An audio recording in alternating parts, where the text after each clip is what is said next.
أحسن الله إليك وبارك فيك. يقول هذا السائل: سمعت أحد الدعاء يعترض على من يحرم الاحتفال بميلاد النبي صلى الله عليه وسلم بأنه يقول: كيف تحتفلون بأعياد أخرى ولا تحتفلون بميلاد النبي صلى الله عليه وسلم؟ كما قلت سابقا،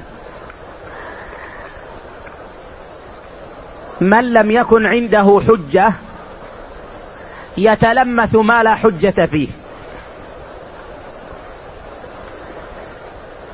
أنت بارك الله فيك نسألك، هذا المولد الذي يقام هل هو بدعة، هل هو عبادة أو عادة؟ ستقول ولا بد إنه عبادة، فنقول باب العبادة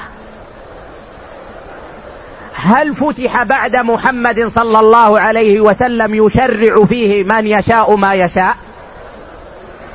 الجواب لا، فإن الله أكمل الدين في زمن النبي صلى الله عليه وسلم، إذا لا يجوز لك أن تحدث هذا. فإن قال لا لا لا هو عادة، قلنا كيف تعبث برسول الله صلى الله عليه وسلم؟ تجعل رسول الله صلى الله عليه وسلم مكانا لعاداتك، علما بأن أهل العلم يقولون ما فعل عبادة لا